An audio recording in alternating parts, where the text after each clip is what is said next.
कि पलटनिया बनिए हो पिया बनिया के जहाज से हो बनिया के जहाज से हो पलटनिया बनिए हो पिया। पत्नी कह रही है कुछ दिन के बाद हमारे भाभी भैया से भी कहेंगे क्या कि ले ले आइहा हो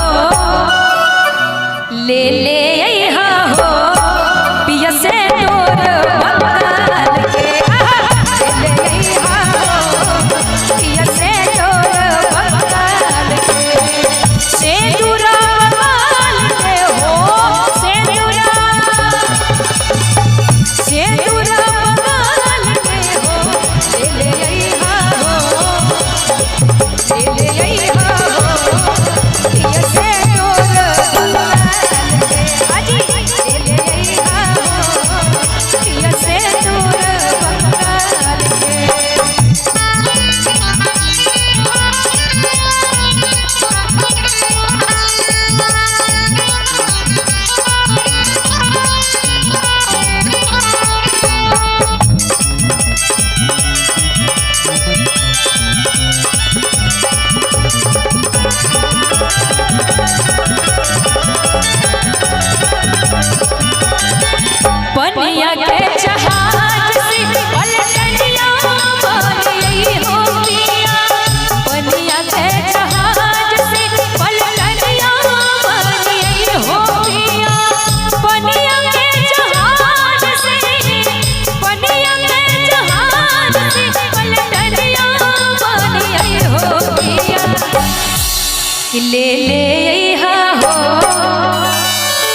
यहाँ सबसे फेमस चीज क्या है जो पत्नी को सबसे ज्यादा पसंद हो?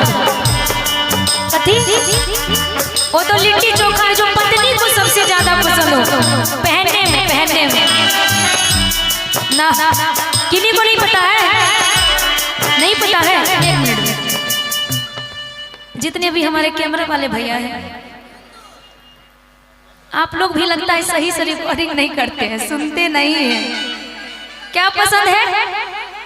ना, बिल्कुल भी नहीं। कोई बताइए क्या पसंद है पत्नी को सबसे ज्यादा? हम तो सबको पसंद है भाई, है कि नहीं? पत्नी को सबसे ज्यादा क्या पसंद है? हाँ, आप लगता है सच्चा प्यार करते हैं पत्नी से, बाकी बात कोई नहीं करते है ना। कि पनिया के जहाज से पलटनिया बनी हो पिया, कि पनिया के जहाज से, पनिया के जहाज से, कि पलटनिया बनी हो पिया। जरा गौर से सुन लीजिए सभी, कि ले ले आई हा, ए जी ले ले आई हा।